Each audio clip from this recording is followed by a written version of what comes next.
Otamusia hati hanting sau tuas korah kohamui. Wayakana senulia maha tutra red de comunicaciones punchimahana. Wayuu Wayakana. Vamos a darle una pequeña enseñanza de nuestro territorio sobre el maquillaje. Ustedes están viendo en nuestro rostro un maquillaje y se estarán preguntando qué significa el maquillaje que tenemos en nuestro rostro. Esta planta que se llama París. París es una planta que está en nuestro territorio, en la Guajira, y las hojas se trituran y se secan y luego se saca este material.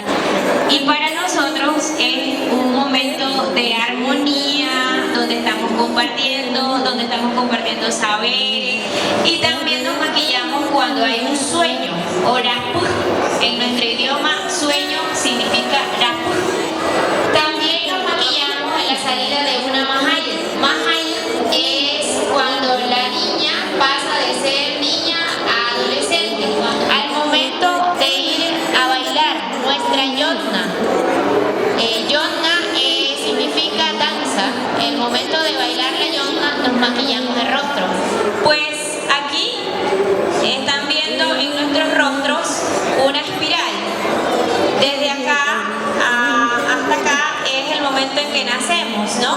Nosotros como seres humanos y como Wayuu nacemos, crecemos, nos desarrollamos, vamos a la escuela, compartimos, tenemos hijos y envejecemos y luego morimos.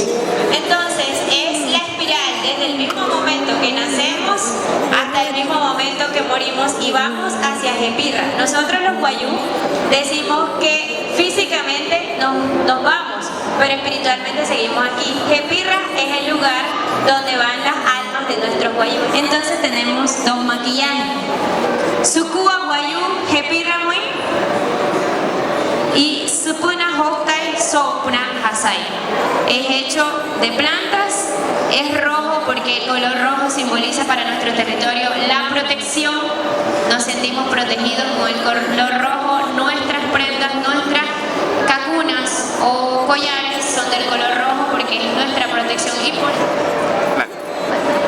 Mi nombre es Lina María Moya y pues para mí es importante que se realicen estas actividades para como volver a nuestra ancestralidad, ¿sí? Para recoger eso tan importante que nos dejan nuestros antepasados y pues que es nuestro, ¿no? O sea, son nuestras raíces y muchas veces perdemos eso y nos importa más como traer o recoger cosas que no son de nosotros, no son nuestras raíces, sino son más de afuera. Y pues estas actividades son muy importantes para rescatar todo eso y pues tener memoria y recordar que venimos de un lugar. Eso es muy importante.